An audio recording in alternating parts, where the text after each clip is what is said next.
Le Français le plus célèbre au monde est corse, Napoléon Bonaparte. Nous allons découvrir comment l'art a célébré sa gloire et son pouvoir et ce que font aujourd'hui les artistes de cet héritage. Mais d'abord, il faut venir ici, à Ajaccio, pour remonter aux origines de sa légende.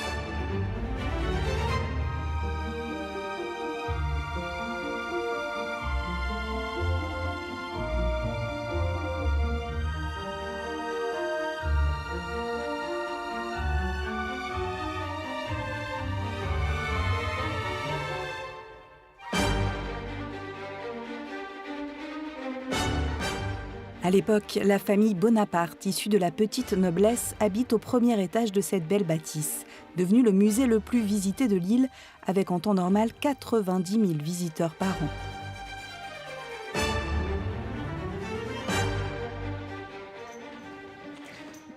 Bonjour Jean-Marc Olivesi. Bonjour Sonia.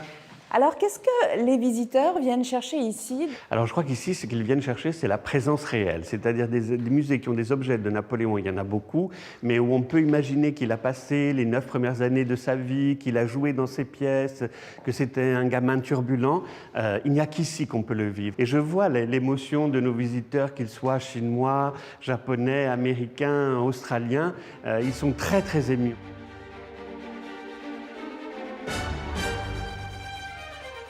On sait que Napoléon est né dans cette maison, on sait qu'il est né dans cette pièce. Ce que raconte Napoléon lui-même à Sainte-Hélène et qui va être repris par Stendhal, à savoir qu'il est né dans une salle, une pièce où il y avait des tapis au sol qui représentaient des combats de l'Iliade et de l'Odyssée.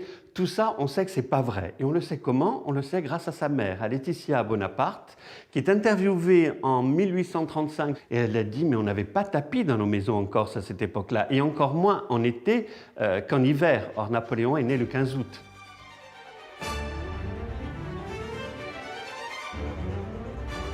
Alors ici, on est dans la chambre à la trappe. Alors, la trappe en question, elle est là. C'est la trappe par laquelle Bonaparte s'est enfui. Il rentrait d'Égypte et il avait dû s'arrêter à Ajaccio, mais il voulait à tout prix faire son coup d'État. Mais dans la maison, il y avait plein d'Ajacciens qui étaient venus voir le grand homme des campagnes d'Égypte et d'Italie. Et il ne pouvait pas partir comme ça. Donc il avait posé son sabre et son bicorne sur un fauteuil dans la galerie. Il a ouvert cette trappe, il a plongé dedans, il est arrivé dans les caves du dessous et il a rejoint le port où il est monté à bord de l'Amuiron et il a regagné Paris pour faire son coup d'État, le fameux coup d'État du 18 Brumaire.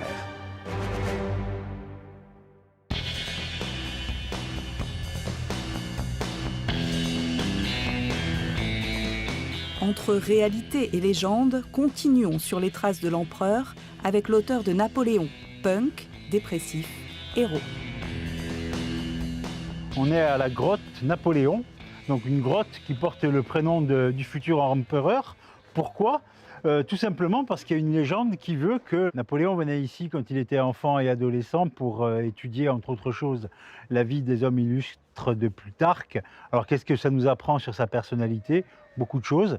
D'abord son caractère solitaire qui va s'accentuer au fil des années dans l'exercice du pouvoir, son goût de la lecture et du travail, et peut-être que c'est ici, en lisant Plutarque, qu'est née l'étincelle de son ambition.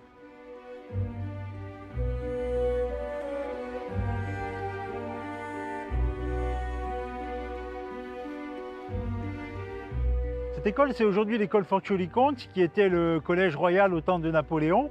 Et Joseph, le frère aîné de Napoléon, raconte dans ses mémoires que son petit frère, dès le plus jeune âge, a le dégoût de la défaite, puisqu'en cours d'histoire, il est mis dans le camp des Carthaginois contre les Romains.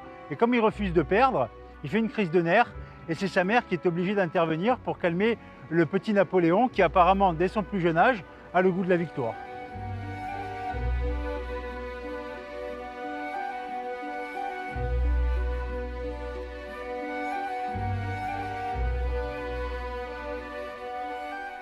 Napoléon a une vingtaine d'années, il est en permission à Ajaccio, il se promène par ici puisqu'il habite dans le quartier et il tombe sur 2 officiers maladroits qui sont en train de s'essayer au tir sur une cible qui est quelque part là dans le golfe et il intervient avec toute sa science, très sûr de lui, pour leur indiquer la bonne formule afin que le canon soit suffisamment bien orienté et que le boulet touche son objectif.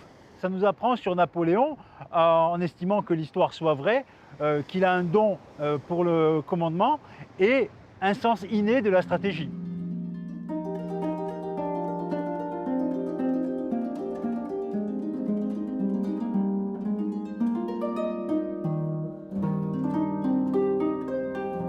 Notre périple se poursuit ici, au château de Fontainebleau, à 1 heure de Paris.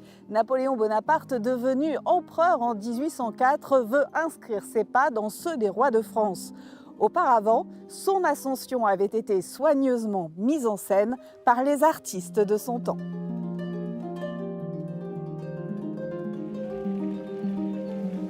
Bonjour Christophe Veilleler. Napoléon Ier était un fin communicant et un pionnier de la communication à grande échelle. Pourquoi a-t-il jeté son dévolu sur Fontainebleau ? Fontainebleau, c'est un lieu où les dynasties se sont succédées, les siècles se sont sédimentés. C'est la raison pour laquelle le palais devient une estrade pour le pouvoir impérial où il peut recevoir l'Europe entière. Les commémorations autour du bicentenaire de la mort de Napoléon Ier font polémique, notamment parce qu'il avait en son temps rétabli l'esclavage. Pourquoi, selon vous, fascine-t-il toujours autant les Français ? Il voulait frapper les esprits, il le faisait lui-même par les coups d'éclat sur les champs de bataille, par sa plume qui, tel un sabre, zébrait le papier et était imprimé dans les bulletins de la Grande Armée, lu par les soldats, en tout cas les survivants après la bataille, et à l'arrière par les civils. Donc il fascinait les esprits. Et un communicant hors pair ? N'étant pas destiné par sa naissance à régner, il devait d'autant plus mettre en route cette fabrique de son image. Peintre au style néoclassique, Jacques-Louis David va aider Napoléon à asseoir son pouvoir et sa dynastie. Ici, sur un cheval fougueux, franchissant le col du Grand Saint-Bernard, en réalité, c'est à dos de mulet que le premier consul avait passé le fameux sentier. Là, le tableau du sacre, bénédiction papale inventée, et au balcon, la mère de l'empereur, alors qu'elle était absente, mais il fallait réunir la famille et le clergé pour l'histoire.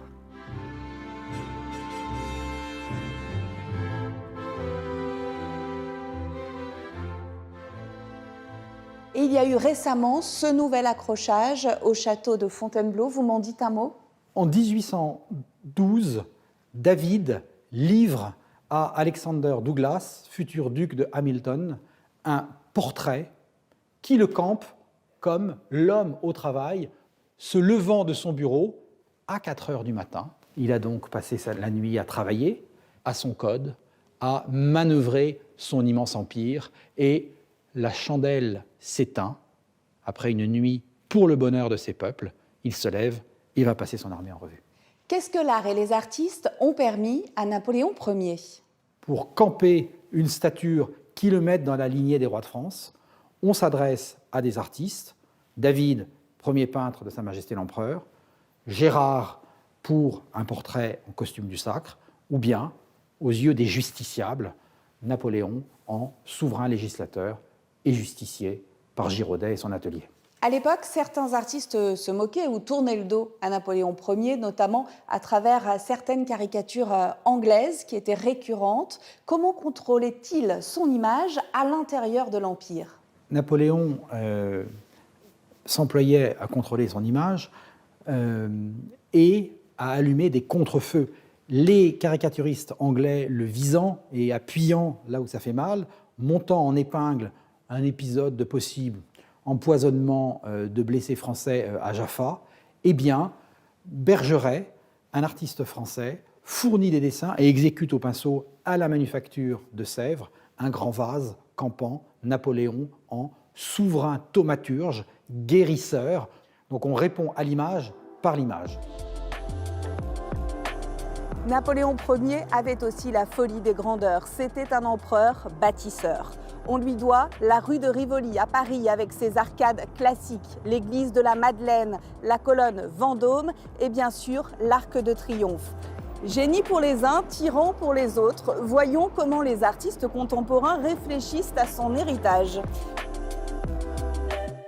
Au sein même des Invalides, dernière demeure de Napoléon Ier, une quinzaine d'artistes a eu carte blanche pour questionner la figure de l'empereur. Des textiles asymétriques accrochés comme des bannières dénoncent la violence des guerres napoléoniennes. Un visage bouche cousue rappelle sa décision de rétablir l'esclavage dans les colonies. En peignant le sacre de Napoléon, l'artiste chinois Yan Peiming rétablit une vérité historique. À la suite de son coup d'État, Napoléon s'était auto-couronné empereur. À travers ses vidéos, l'artiste Ange Leccia interroge son exil et sa mort sur l'île de Sainte-Hélène.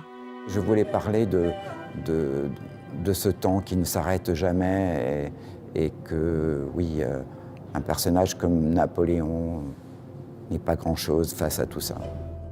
2 siècles après sa mort, les aspects les plus sombres de son pouvoir sont mis en lumière.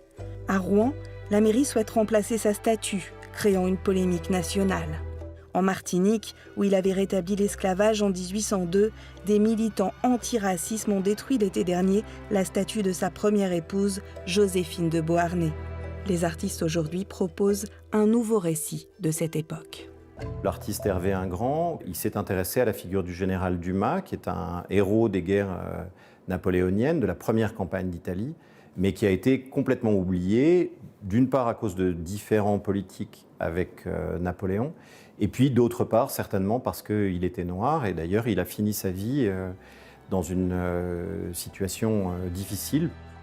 Dernière controverse, l'artiste Pascal Convert fait flotter le squelette d'une copie du cheval de Napoléon Ier au-dessus de son tombeau, une provocation pour certains historiens, un rituel funéraire antique pour l'artiste qui voulait que les combattants soient enterrés avec leur monture. Je vous remercie d'avoir suivi cette émission et vous dis à très vite.